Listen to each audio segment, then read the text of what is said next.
What's up everyone, welcome back to Switchcraft, and it's a great day to be a gamer. It looks like, as the inevitable date approaches, we're getting more and more people weighing in on what's next for the Nintendo Switch. I've heard some pretty crazy ones, but the latest from Michael Pachter takes the cake. He thinks Nintendo has it in the cards to launch a portable-only version of the Switch. Thanks to GameIndustry.biz for the interview, and today we're going to break it down and see it to its logical conclusion. Oh, Pachter, you've said some crazy stuff and some pretty controversial things in the past, but that's why we love you. And this time, you may have gone just a little bit too far. Allow me to explain. He believes that in 2019, Nintendo will launch a fully handheld version of the Switch for the entry-level $199 price tag. It's to have the same screen, but with Joy-Cons built into the body and not detachable. If that wasn't enough, it'll also be missing its docking bay. Look, there's no doubt that making these changes along with decreasing the cost of technology, it'll be possible to get this thing down under the $200 price tag that Nintendo probably wants. But at what cost? Let's start with the Joy-Cons. While I like the D-pad used in the picture for this article, taking away the ability of the Joy-Cons to be removed altogether doesn't make much sense. By doing this, you're removing one of the main draws of the Switch in the first place. That's the ability to have multiplayer wherever you go by detaching them, flipping them sideways, and boom, you're playing with a friend. It'd be one thing if this was the odd third-party title that brilliantly took advantage of this feature, but you have the majority of games, especially first-party titles, that use this as a core feature and mechanic. We're talking about Mario Kart 8 Deluxe, Super Mario Party, 1-2 Switch, just to name a few.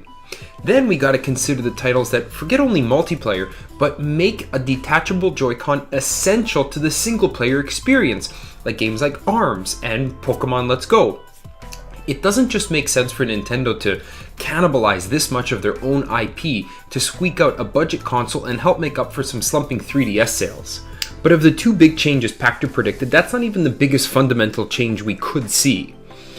You heard me correctly before, this new Switch will only be playable portably. It won't come with a dock. I'm unclear if he means it simply won't ship with a dock, or won't be compatible with one. The way he said it, no docking station, makes me think he believes that not being compatible with one is what he's going with. Safe to assume that this is even crazier than the whole Joy-Con idea. The whole point of the Switch is that you can seamlessly switch between portable and dock mode. Eliminating this kind of defeats the whole purpose, and also leaves you with the interesting problem of what to call this thing.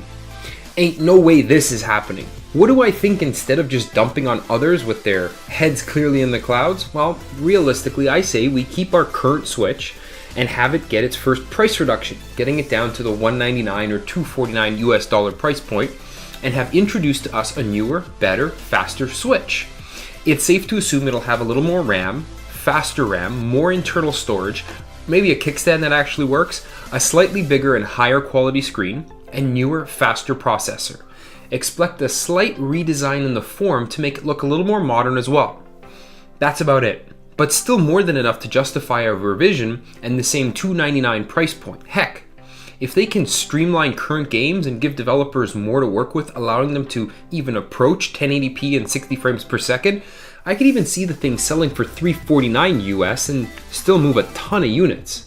Either way, it's another case of predictions and speculation. I'll always try and add my views for context and put things into perspective. I try not to just talk about problems, but include viable solutions. You know the drill. I'll add this to the ever-growing list of videos I'll come back to when we have confirmed details and make a debunking video to see what this video got right and wrong. Make sure you're subscribed so you know as soon as it happens. Until then, remember, it's a great day to be a gamer. Switchcraft out.